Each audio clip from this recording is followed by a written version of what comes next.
guys hear me? All right. Yep. Everyone, we should be live. And welcome everyone out there. This is Chapter 10 of Terror in Treefell. This is the finale. It is World on Fire. And we have a few of our players with us tonight. We are short Georgie. He is actually hospitalized himself and out there on the mend. So get well, Georgie. They're going to miss you tonight, even though your character's already grievously wounded, so is in just about as bad a shape as you are. But we hope everything out there is going well, and we hope you can be back in 2 weeks for our wrap-up show. We're also currently short of Meraki. Sent some messages out. Hopefully she's able to join us before this thing goes to blows, because they're definitely going to need Meraki's help.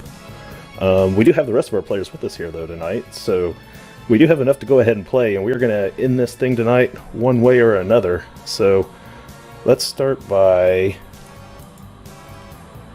coming back over here to the region map so that everyone at home doesn't see the battle map. That would be a good idea, wouldn't it? I already saw Woda got in there early enough. He actually got to see the battle map. Cheater. He is a cheater. Personal experience. Just kidding. He's a good guy. Alright, so we are going to start out tonight going back to Treefell, because the last session we were without our fop Everest, and Everest has returned tonight, so we need to do a little catching up with Everest. He had decided, while the rest of the party went to find what had happened to the girl Elsie Mae Stancy and her mother Margaret had been kidnapped. The party had been confronted by Lawrence Stancy, the husband/father, who is a member of the local town guard, that they had gone missing. And this was after more strange weather phenomenon had happened.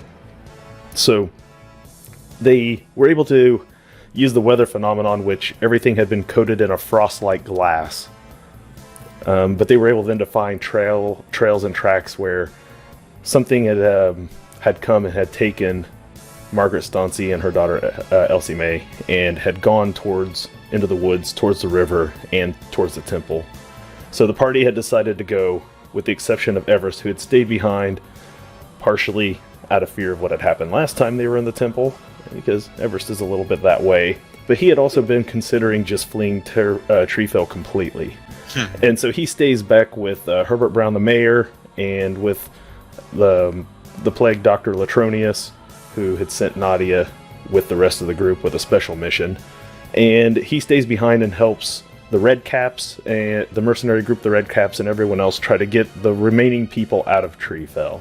So he has been working this whole time while the party has been in the temple, dealing with things they dealt with last episode. That episode is up on YouTube. If you need to see Chapter 9, No More Heroes, or No Place for Heroes, you can find it out there.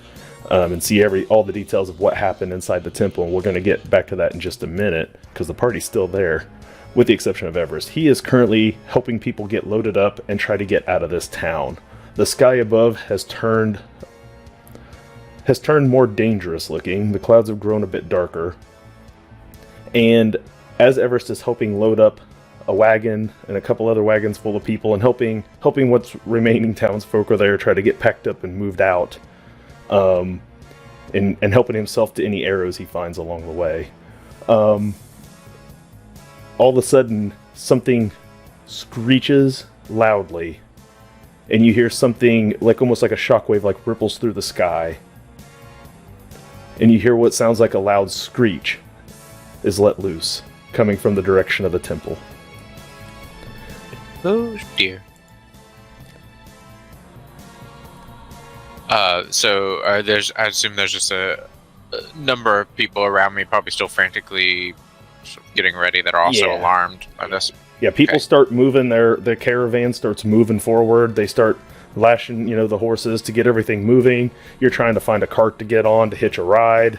Like I said, you're planning on bolting, just like everything else. And as you do so, you see up above you a large bird-like creature. You just see the silhouette of it floating around through the clouds up above. Chuck's already trying to buy misfortune for the party. And damn, no. Chuck. It's the final battle. Chuck's here for blood already. I actually refunded. Ending.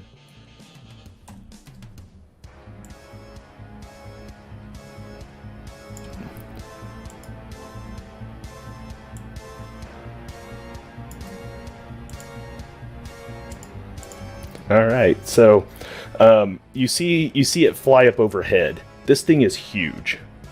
It is beyond what the Wretched One had described it as. He did not do this thing justice. You just see the silhouette of it, and the wings are outlined in pink flames that kind of trail behind it like a comet as it flies overhead.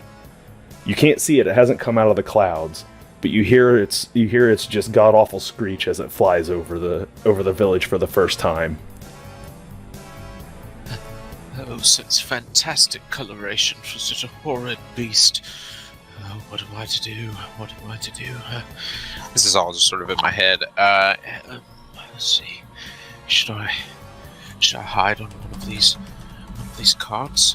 Maybe with the fastest moving horses and ride straight to Huttenberg? Look, we are going to need your help, so you better get it together. You guys aren't there with him at the moment. But that's okay. We'll say that actually pops up in my head. Like Zelina's voice pops in my head and just starts telling me, "Listen, we're gonna need you." Anybody else have any other tidbits they want to try to say to Everest as his conscience? As the caravan starts to move, you see it fly back overhead, and this time it emerges down out of the clouds. It begins almost the way that an eagle extends its talons out forward. You finally get your first look at the Light Eater. It comes out, its wings, it has two sets of wings. The first set that comes out more of like where its shoulders are, or more like that of how an angel's wings flow out. All of the feathers look like those purple feathers that rained from the sky a few days before. They're large, they're plumy, they all have the markings of what looks like an eye out near the tips of the feathers. The same way that you imagine like a peacock's feathers look. It comes swooping down out of the sky. It has a large head, well, not large compared to its body, but it has a head that lacks feathers, the way like a vulture is, and a large toucan-like beak. And its legs unfold the way that like a heron or a flamingo's legs are real long and lanky, and its tail trails behind it, much in the same way that like a pheasant's tail kind of folds in on itself as it flies. And it's screaming down out of the sky, and it swoops right over your head, picks up the cart by the horses in front of you, one in each hand, in each talon, and picks the entire cart up, people falling out of the cart, items falling out of it, and it drops it on the cart in front of it. And you just see people just crushed by the cart as they scream, and everything, the fire from the wings catches on there, and everything ignites in this pink fire as it swoops overhead and heads back up towards the sky. I'm gonna grab one of the feathers off the ground, put it in my hat, with the thought process of maybe it won't recognize me as a meal if I'm dressed like it. And I'm gonna head to where I think my friends might have gone. Okay. You as quickly as my little elven. You hop off of the cart, and there's people panicking. They're trying to turn carts around. They're trying to go somewhere else. You hear this thing screech ahead. You hear it screech again. At this point, you need to roll a challenging resolve roll. I'm sorry, hard resolve roll.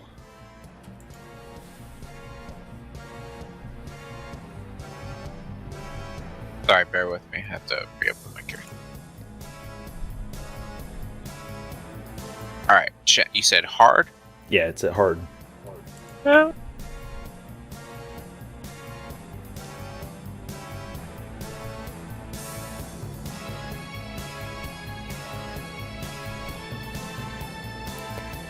Ooh, you I did not failed quite only make by it. 9. Now, you guys do have 6 fortune at the moment. This is incoming psychological peril. Mental peril. Shit. Okay. So. I'm gonna. Well, my chance to pass it's very low, so I'm not gonna waste it. Okay, so you'll just take the peril? I'll just take the peril. Yeah, I'll just. 23 peril, because it gets a +3, one for each die. Cool. I now need you to roll 3d6.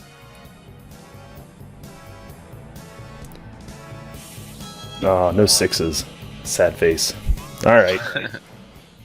You do not gain any taints of chaos at this moment.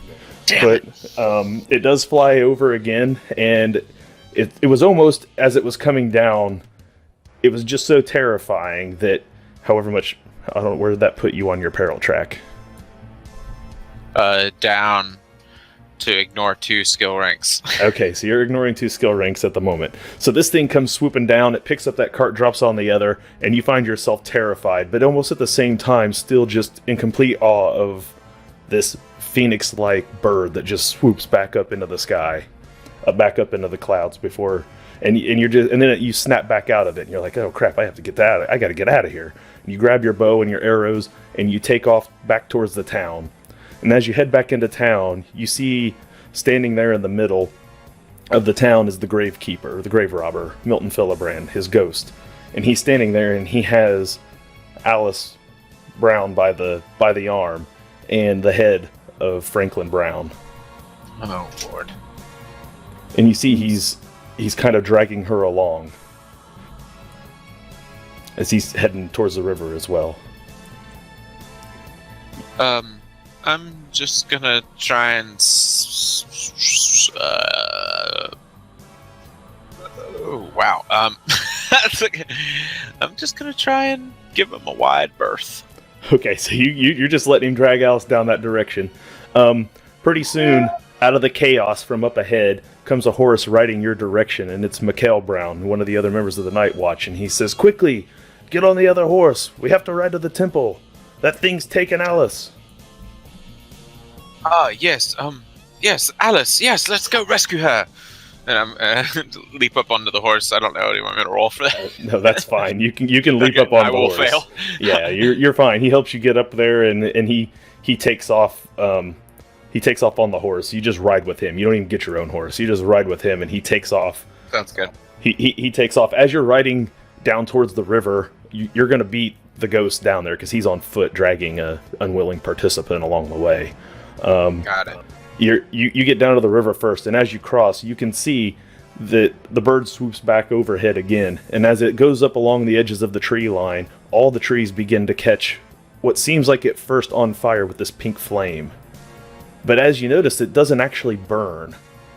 It ignites the tree. The tree has the fire now on it, but instead of burning, it begins to almost look like it's warping and boiling, and it begins to... The limbs start to almost look like they melt. Alright, cool. That's terrifying. I'm gonna hug this big, strong man real tight while I'm riding on this horse and try not to get killed by this bird. Alright, so he's riding along and he's charging, and you can see the temple up ahead. And you see this pink flame is kind of all over the place. And you hear the thing screech again. Make a coordination check at standard. I don't have any ranks to take away from being scared. Okay. You happen to turn around just in time to see this thing is swooping down towards your guys' horse. Oh, shit. Right as you get up to the temple, you dive off the horse. Mikhail doesn't see it, and as this thing flies over, it cuts him right through the torso in half and takes the horse's head off with just one talon swipe. Fuck. It just right through both of them, and it just the other halves of them just fall to the ground, and you tumble down in front of the temple. You want me to make another resolve, or are we? No, you're good for the moment. I'm good and scared. All right, thanks. So there you are. There is a dead horse there as well. Help! Help! Help! Anyone in there? Any of my compatriots in there, please? Please! You see the busted doors are still there on the ground like they were the last time you were here. You see that all those mushrooms around are starting to wilt and die. They had grown larger than the last time you were here, and they have taken on a bluish, like purple color, but now they're all looking like they're wilting and dying. And you see the 3 blades that had been traps in that hallway are sundered, and for the sticks and everything that held them all together are all laying out front, as though they've been blasted out. I'm just yelling inside, "Hello! Is anyone in there?" The rest of you, we have, just to recap a little bit, you guys had just slain the Wretched One. Meraki had taken her spear and ran it through the Wretched One, after Nadia had also speared it, and just ran it straight through, and it melted into this puddle of goo right in front of you.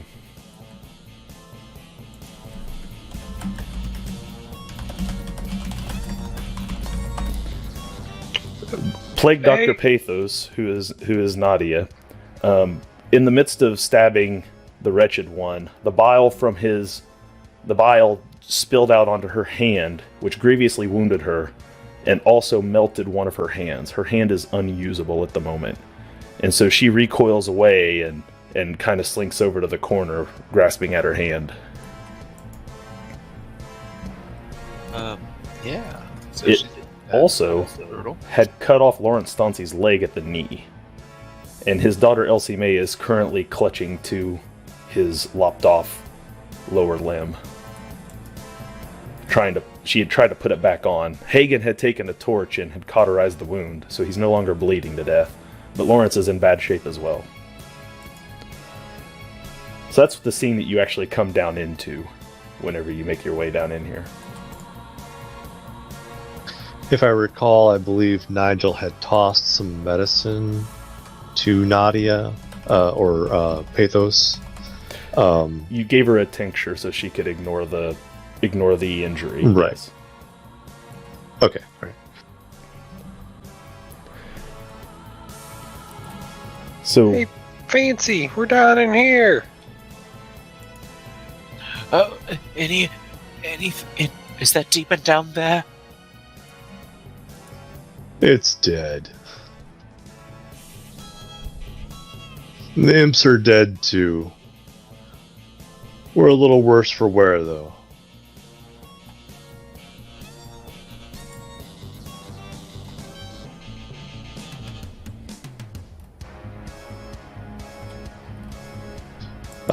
Nigel begins kind of trying to assess the situation and try to see where everyone's spirits are at, and I guess I will attempt to do like a I'm not sure if this was intentional or not, but did you mean to summon a giant bird that seems to be eating everyone in town, or was that an accident? I think it was an accidental intention. Oh, well, it's killing everyone. It's almost killed me twice. Yeah, I think we kind of knew something bad was going to happen after that. Oh, it's terrifyingly bad. It's the worst thing I've ever seen. It's the worst thing any of you will have ever seen. Once you see it, I'm sure. Unless we... Do we know a way out of here? And I forgot. There was a ghost on the way here dragging a young girl. Alice or something. I can't remember her name. What? What did you say? There's a ghost. The grave digger or whatever. He's the ghost we encountered earlier. He's dragging a young girl here. He should be here any minute, I believe. Yeah, we need to move fast.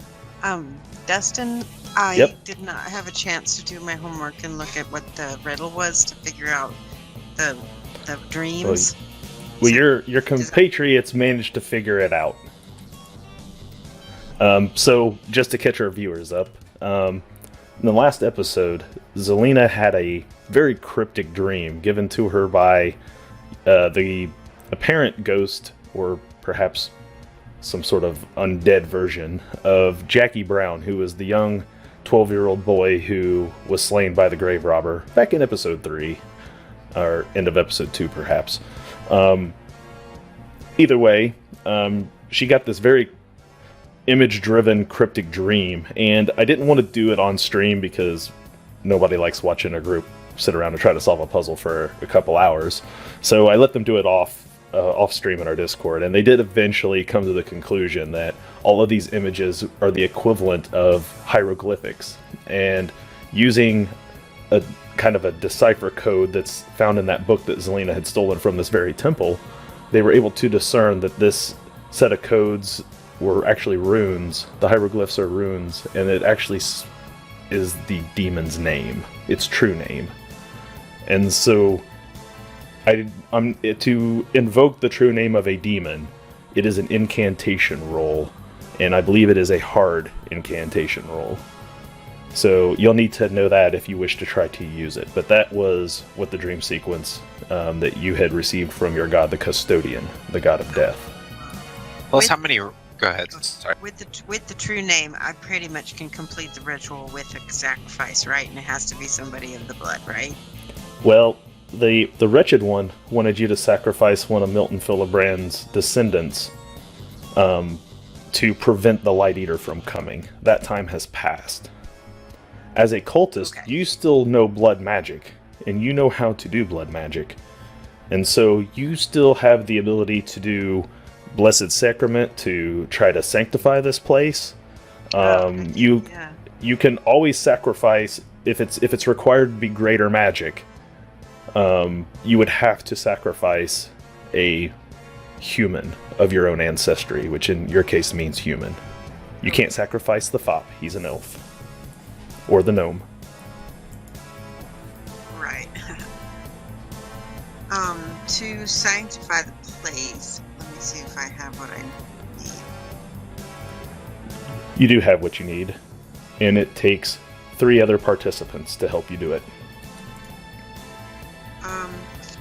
If we can sanctify the table, or the temple, I think that we can gain quite a bit of advantage from having the custodian on our side, and that would be really, really important.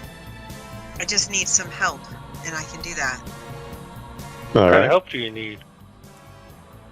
And she describes like what she needs each person to do and when, and goes through basically teaching them their role.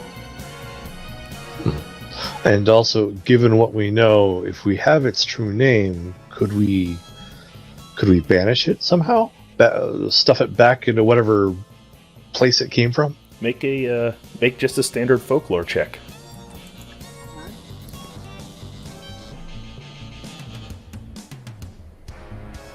I'm very good at that. Is this a conversation we're having where I'm capable of rolling as well? Okay. Yeah. Though you still have peril, so you're not going to be as good as you think you are. But Shh. I'm not good at all. Hold on, I got it. Almost. Hold on. oh, he made it. Woo. Let's see if Zelina makes it also. She makes it as well. So through this conversation, you're pretty certain, Everest, that if you have the true name of a demon, you can summon it to you. Now, what you don't know, and what Zelina knows, with her role, is that there's a ritual that she has there in the book that if she has a demon's true name, she can contain it, but only for a couple of minutes, and usually just long enough to broker a deal. All right. I like the sound of that. All right, so I definitely relay to her. A lover of mine once spoke about the demonic arts and said that if he had bragged once that he had memorized the name of a lesser demon and would summon it to him in order to enact revenge on the people that owed him money. So I'm not sure if that's something we can do here or not, but it could be a good idea. I have another ritual that I can do to summon him to us. We would be able to even possibly contain it for a short amount of time. Is there anything that we could do while I would be able to hold it? Not sure. You know that possibly, once it's in the triangle of power, where you can contain it for that couple of minutes, that if you were to lash out or strike it, it would break the ritual. It can only be brought there in order to broker a deal. Yeah, we wouldn't be able to strike it or cause harm to it without releasing it almost instantly. Yes, Reinhold said that he was able to summon the the creature to him, and he made a deal with it, offered it a bit of blood weekly in exchange. I don't know about it seems giving anything to demons and deals. I don't know about. That's true, but I mean, do you really think that we could defeat this thing? It was the size of, it was big enough to pick up an entire cart with horses on it and throw them through the air at another one and crush it. This thing is huge. I don't necessarily believe we're going to be able to defeat it by traditional means. And I mean, if demons are prone to making deals, then maybe it's an option we should try and go. A route we should try and go. Might save the lives of hundreds of thousands, even. As you're talking, you hear it screech again overhead. It swoops down, and you don't know how close it gets, but small bits of rock from the ruined temple rumbles and falls from the ceiling down to the ground, all around you. And everything seems to shake as it swoops overhead. You can see the stone in the walls, the creases where the stones come together, look like they melt and kind of mend and twist and bend a bit as it swoops overhead. This is not a structurally sound environment. Let's go ahead and head back. Now that we know what you have to do. Everest, as you say that, you hear voices from outside. Oh no. Where are you taking me? Don't do this. The gravedigger is here. The spirit. You hear the footsteps start to come down. I'm gonna hide behind this wall and just like with my back to it, just like basically having a panic attack at this point. All right. You hear him coming down, and you can hear that she's still trying to resist, and you hear another voice coming up from behind. He says, "You bring my daughter back." You can tell it's the voice of old man Jessup Dappermore. Let's go try to help or do something. I don't know. At this point, I'm just trying to catch my breath. It makes its way down the hallway, and you see he stands there at the end, still grasping hold of Alice Brown's arm. Alright. I thank you all for coming to witness this. You have been a great help to me resealing my line and lineage. And with this ceremony, everything will be complete. Selena, are you hearing this? Yeah, we gotta do something. What ceremony is at this? this point? Elsie Mae and Margaret run to the corner, and Meraki pulls what's left of Lawrence Stauncy out of the way. Let's go ahead and roll our D10s for initiative. Not because we're going into initiative, but at some point, you probably will.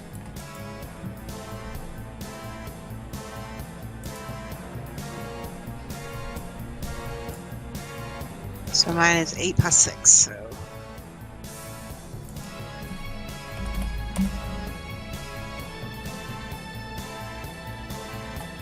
Everest is not on here because you weren't here last week, that's why. Hold on, let's add you in there. Could you add me to the tracker so I can manually put my number in? You should be on there now. Aha! Oh, Hagen, sad one. Oh, it's not letting me manually put my number in. Can you put it in as an 18?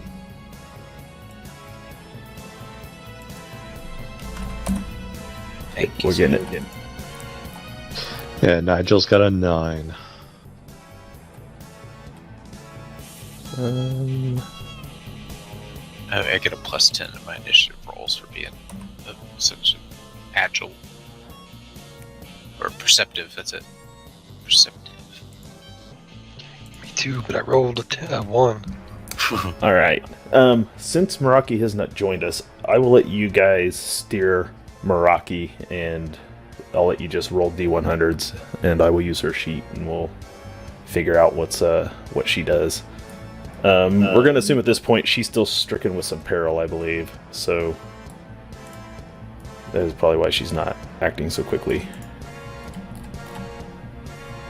I'm gonna pull up her sheet for just a moment and see where she's at, just to make sure I know. But what? Oh, actually, she doesn't have any peril marked, so she must have done all right last game.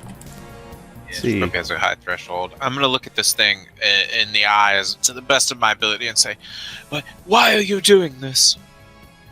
Huh? What is it that you're doing?"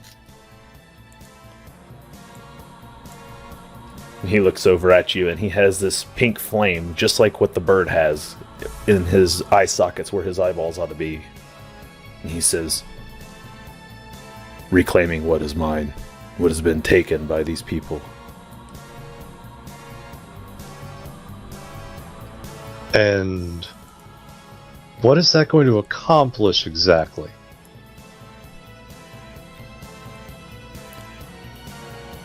The Great Feathered One has promised me.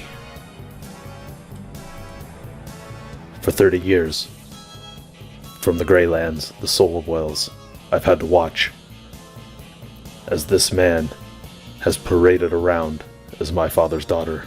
And he takes the head of Franklin Brown, he rolls it out there on the ground in front of you. And you see Alice just kind of sobbing and trying to pull away from him.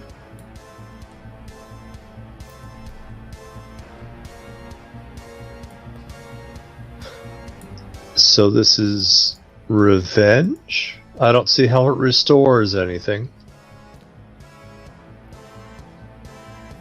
Her father comes, the one who killed me. And once he blesses this union, we will be restored with eternal life, so that we may be a family once again. He looks over at Margaret and Elsie in the corner, my child and grandchild at my side, the way things should have been. You've seen what these people do. You've seen them attempt to burn Alice at the stake. You have seen the sort of rotten destruction that their religion has brought upon this place. Let the bird do what the bird does. Flee now while you still can. Yeah, my panic attack kind of stops for a second. I'm like, honestly, that it kind of makes a point, if I'm being honest. Not a big fan of these people, myself. But I just can't get over all the children that might die from this. I just think that's a little bit much. They don't deserve it. Yeah, it smacks of a revenge plan that adds insult to injury and would create a lot of death across this land. All for the vanity of becoming a family of twisted monsters? I don't think so. Margaret Stauncy raises her crossbow and points it at the ghost of Milton Philibrand. She fires it, and it launches right into his chest, but it doesn't do anything. It just sticks in. He just looks over and he says, "Would you dare raise your arms against the father? How many more people must you see burn before you understand that what I tell you is the truth?" She yells out, "You'll never be my father, you creature!" And she grabs hold of Elsie May. You see Lawrence Stauncy, he drags himself over there and kind of raises his shield up. Still on the ground because he's missing a leg. And Meraki pulls her weapons. About that time, you hear it screech back overhead again. More pieces of rock from the temple ceiling kind of crumble down to the ground. The undead creature looks at you all and says, "There's not much time. Leave while you still can." Yeah, at this point, my character's just kind of looking at everyone else. Everybody Everyone needs to else's gather body. around and do your rolls. I'm gonna do this. Can Zelina start chanting while, taking hands or whatever? Things? Yeah. You can, you're gonna have to, I'm not moving everyone's tokens around, but you're gonna have to have them join you up there to start trying to cleanse this temple. Alright, Nigel doesn't have much skill in terms of folklore or magic, so he's going to defend you guys physically as whoever else does as they circle up. Alright, so you guys are you guys are there, and if you need Meraki's help, she'll come help with the ritual. That'll kind of take her out of the way anyway. And we'll say that Nadia does the same. All right, I'll just back up with my bow and kind of keep it with trained. with Meraki and Nadia participating in the ritual, the rest of you are actually free to move around as need be, and Zelina will just make the rolls. Sounds good. Okay, and I'm doing a incantation. First thing you have to do, it's going to be a few rolls. The first thing you have to do is you have to draw a proper magic circle by which to stand in. I've already put the little token there on the board, so let's hope you actually succeed. Okay, what do I need to roll for that? It'd be a routine, because these are incantations are considered petty magic, so they start out at routine, I believe. So routine, Okay. Incantation to create a magic circle.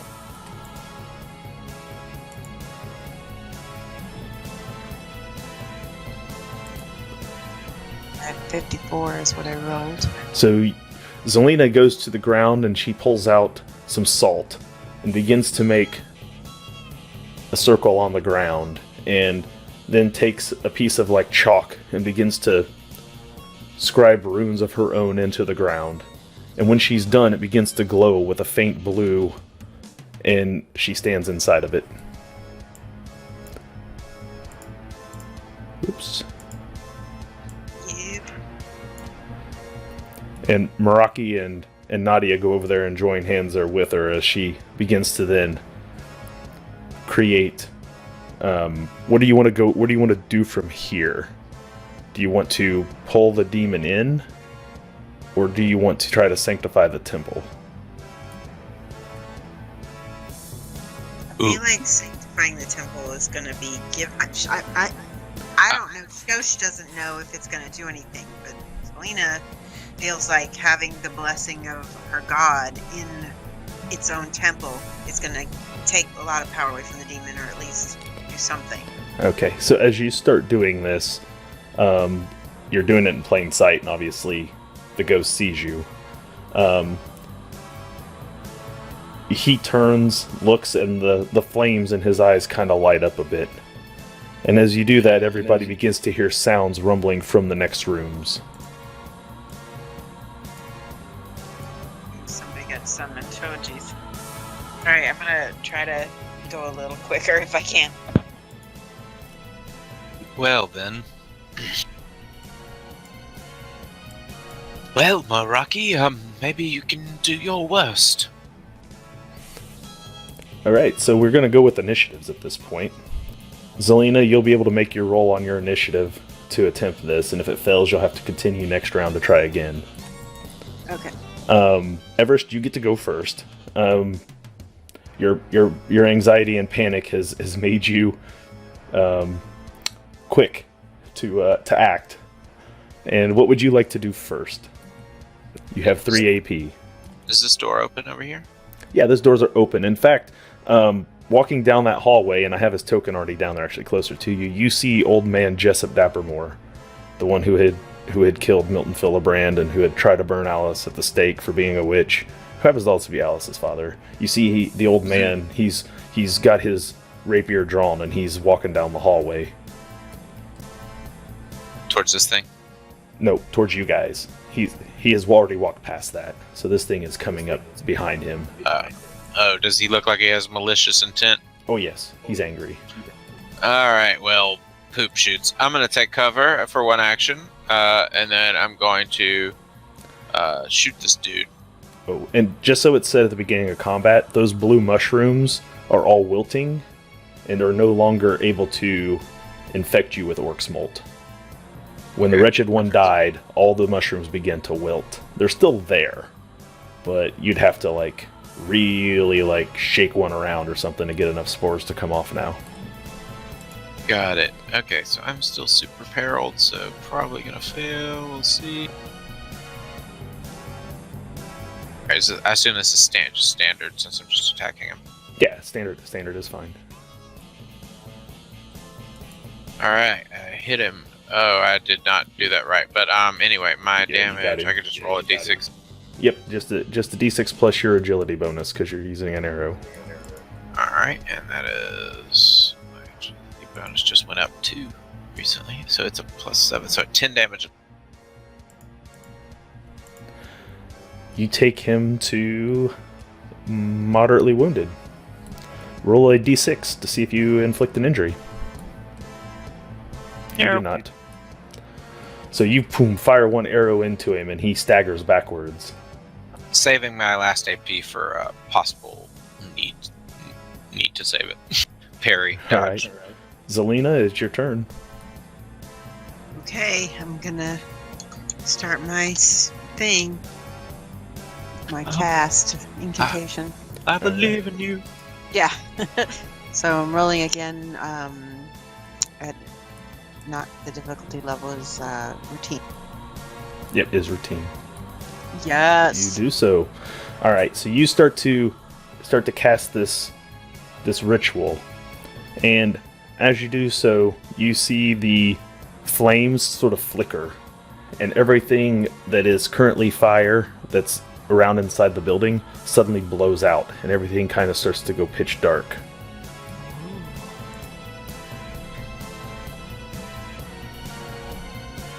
You feel a certain, almost like a wave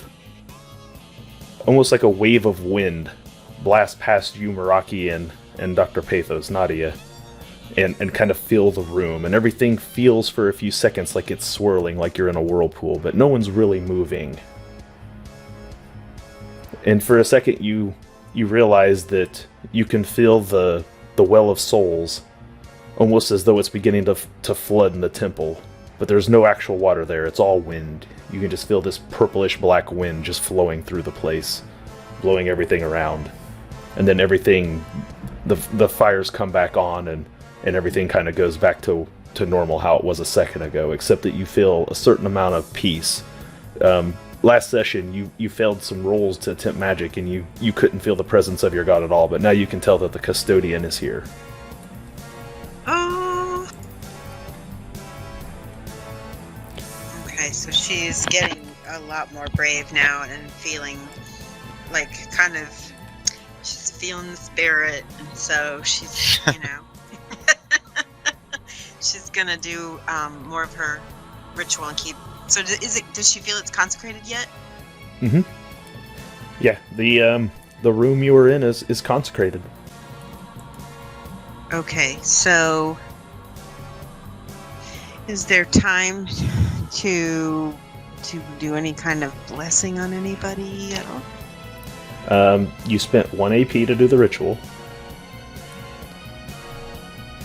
So you've already made an incantation roll, though, so you won't be able to do you can do a second incantation. You would have to cast a direct spell, though. You can't do a second ritual. Yeah. Okay, So- let me look at my spells. You have holy water with you, which is a requirement for Blessed Sacrament. Oh yeah, let's do that. You actually made it you have 3 vials you made last game, if I remember correctly. So We just used Blessed Sacrament, right? you did. Blessed Okay, Sacrament does so- 3 different things. It can make holy water, it can bless a person, or it can bless a building. And you have used it to bless this room that you were in, the temple. Oh. Now, by doing the temple, what you have done is you have sanctified the room so that supernatural creatures cannot cross the thresholds to get in or out of the temple. So Ooh, that's good. he can't leave. And the demon, however, is not considered supernatural. He's abyssal, so he can still enter if he needs to. But the grave robber, Milton Filibrand, cannot leave. Oh yeah. Nor can these things that are currently in here with you. I wish I would have thought about being like, oh, that's like Yeah, I would have known you had that spell. We could have cast it before you rolled it. With my abilities and my knowledge, do I know if there's anything I can do to Filibrand to like unpossess him or dispel magic or bless him in some way so that he can work for us? You know that the custodian gives you the ability to return the dead to the soul well. You have spells that you have used on him in the past, and you have seen just how effective that shit is on the undead. Okay, let's do that. Is that like turn the undead? Is that what that is? That's the one. Or okay. I'm gonna cast it. It's a lesser prayer. So it's standard for its difficulty.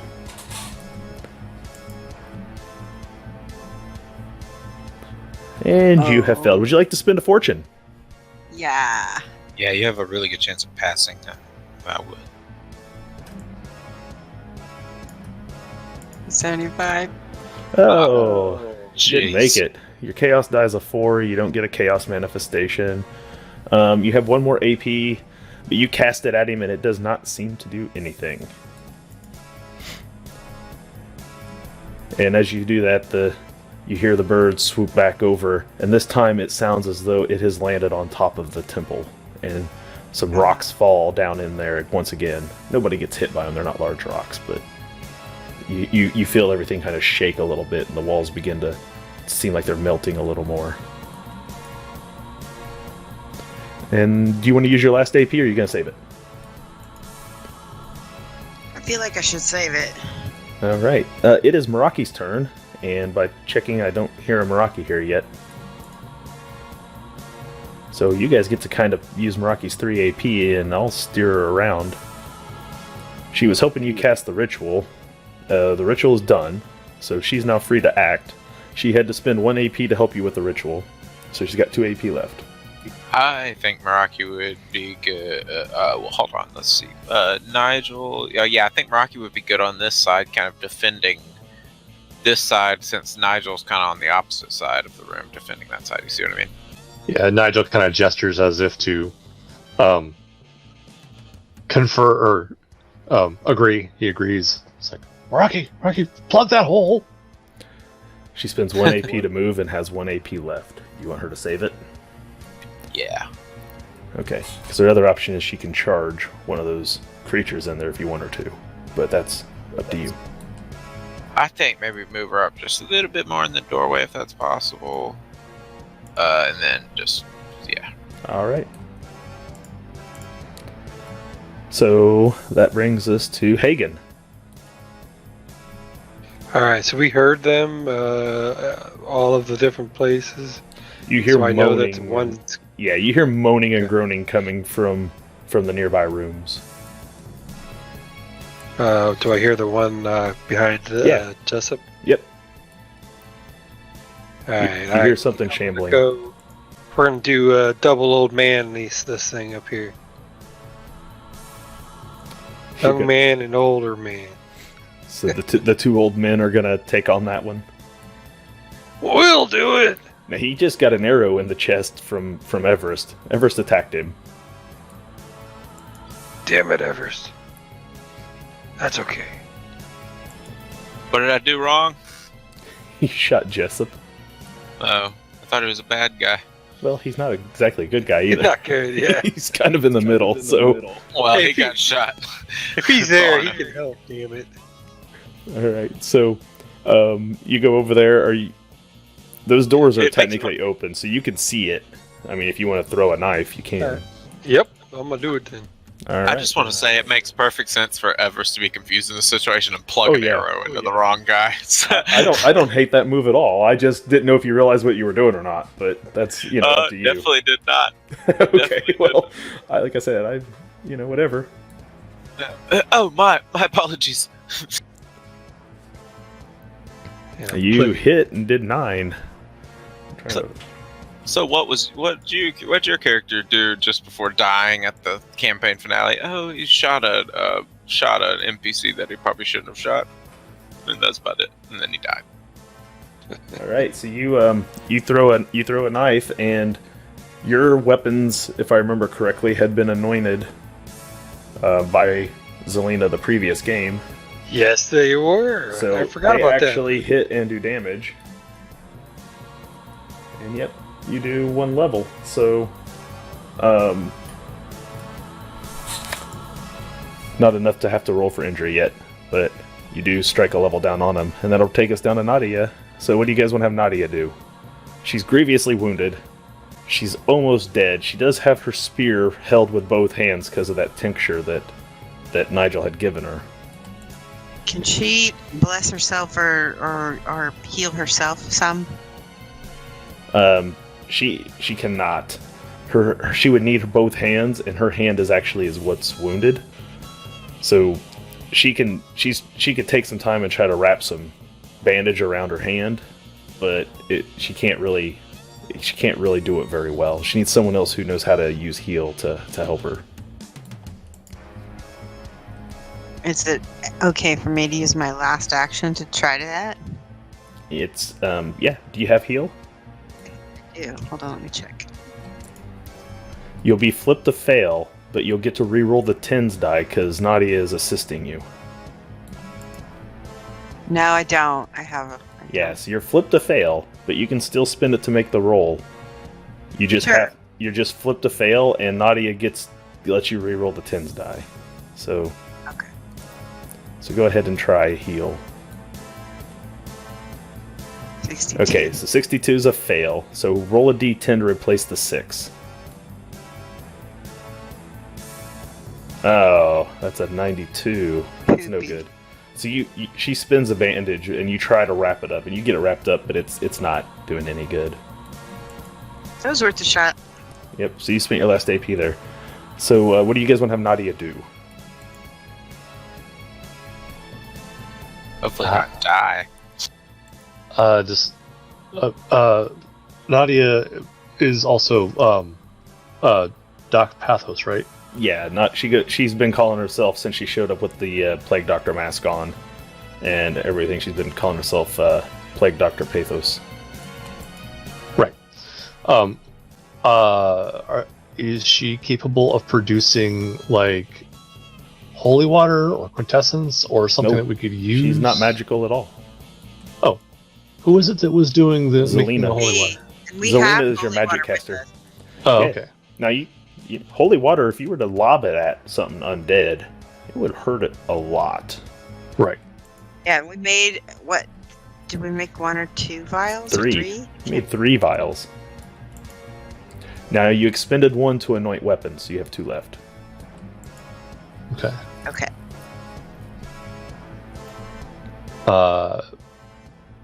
Maybe we could anoint some weapons while this is going on.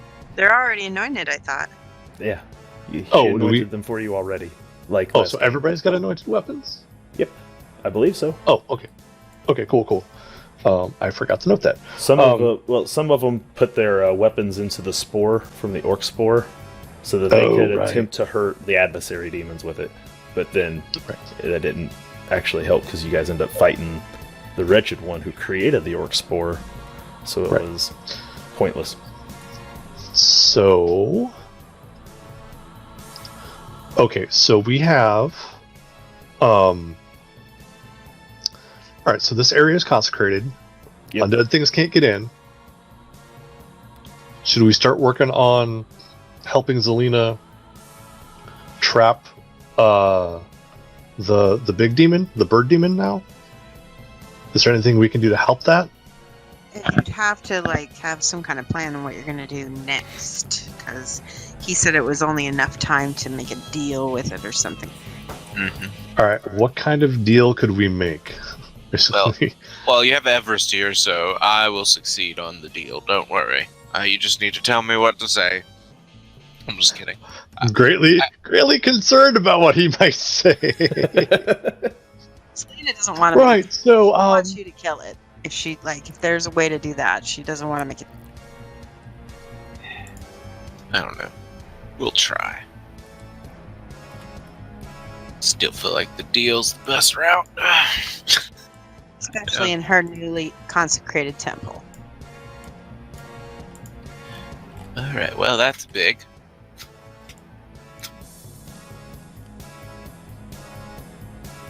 Whoa! Get that thing back on there so it can be seen on stream. Well, I have 0 ranks and everything because of how scared I am, so I'm basically just base level useless. Okay, so our options are make a deal with it. Do we have anything that we can use to actually fight it? We've got consecrated weapons. Your 6 seconds in this combat round's about over, though, Nigel. You're gonna have to decide what you want to do. Oh, I didn't know it was my turn. I thought we were talking about stuff. Okay, I'm holding my ground. I'm saving all my actions. Okay. I will if I can, and that's my turn. Okay, so you're not taking any action at this point. You're just gonna wait. No, those things are stuck outside. I'm just guarding that door, making sure they don't get in and disturb anything, and I'm attempting to assist Zelina in any way that I can. Okay. She consecrated the whole building. So it's the entrances to the building that are sealed. The individual rooms inside, they can move about freely. So those things can walk right up to you. You're not. They can't leave the temple. Oh, so it's not this room; it's the building. No, yeah. She well, consecrates the whole Nigel building. doesn't know that. He's just guarding the door. Okay. So your allies' turns. Jessup grabs the arrow that was lodged in his chest, and he pulls the thing out and tosses it on the ground, and he curses at the damn elf. He says, "What are you all standing there for? Kill that thing!" And he draws his weapon and he says, "By the name of the God Emperor, slay them all!" Oh, my apologies for the arrow. I thought you were dead. Thought you were one of these shambling undead walking around. Sorry about that. Well, it does charges look up like there. it. Well, And he misses. whatever. Takes a swing at it and misses. Margaret, she reloads. Elsie just clinches to her father and hides kind of behind his shield, and Lawrence spends all his time just holding his shield up, trying to make sure nothing happens to his daughter. And that takes us past the allies onto the enemy's turn. So, from the top, that crypt skeleton's gonna take itself a swing. And I think that's gonna hit. It does.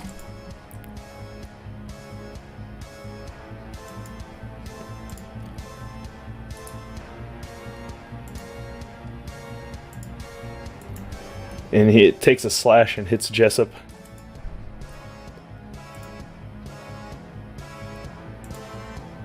No injury. The two over on Meraki's side rush over to Meraki and they'll take their 2 swings.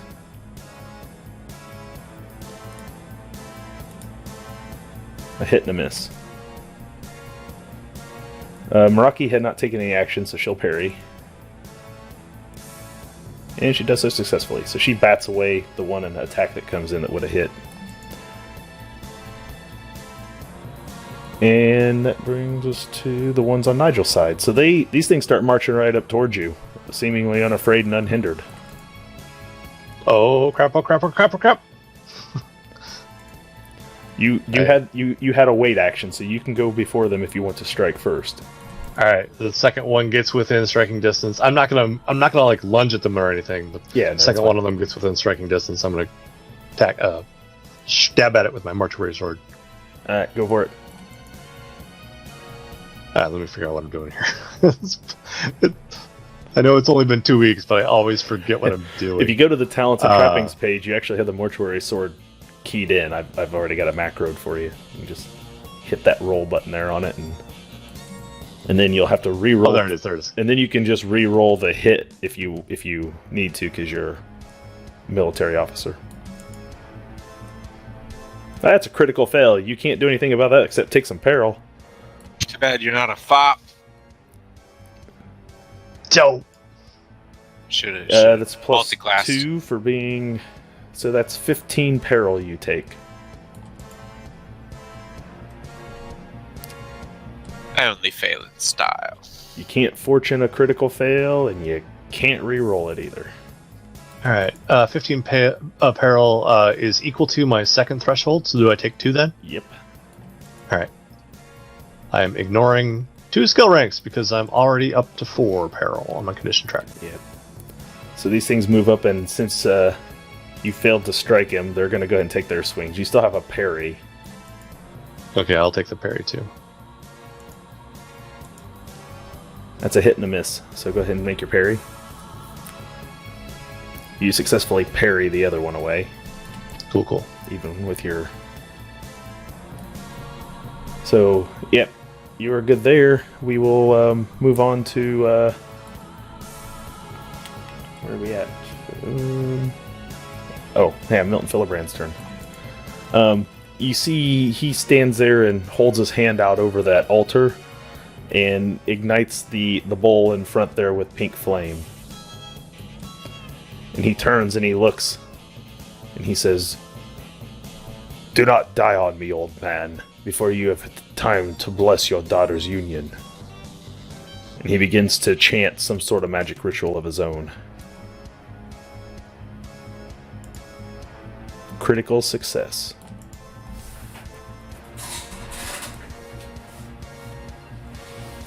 Man, we're having really good rolls tonight. Jinx us, man. No, we're having terrible rolls. You see Alice gets wreathed in pink flame, as does Margaret and Elsie May.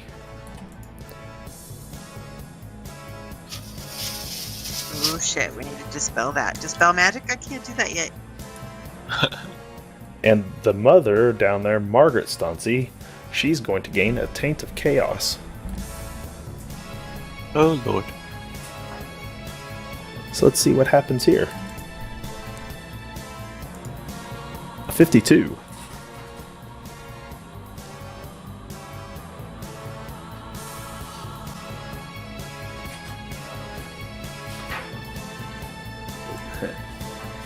Sorry there, viewers. My screen's moving on me. I didn't realize it.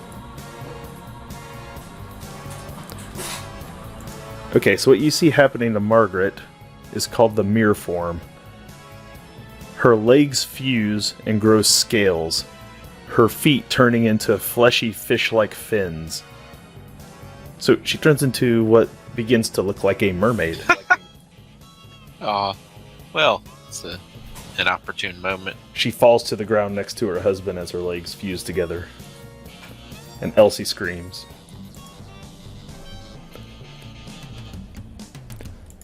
You might want to get her to an ocean soon.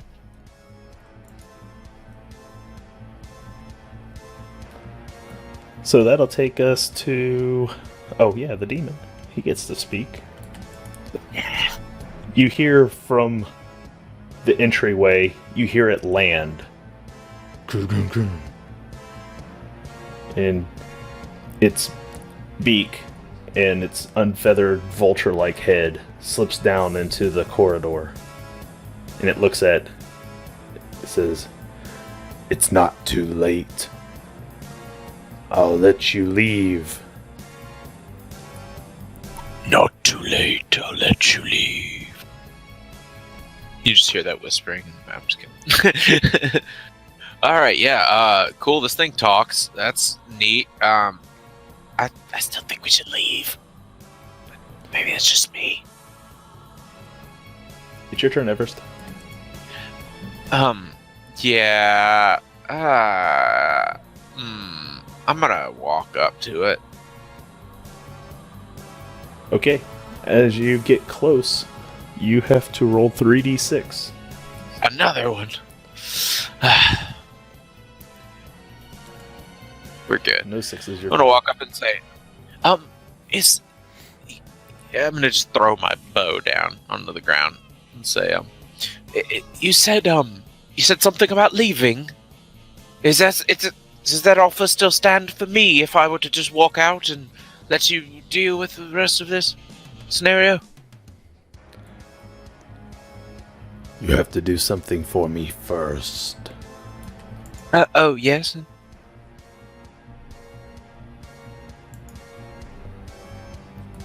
Kill the old man.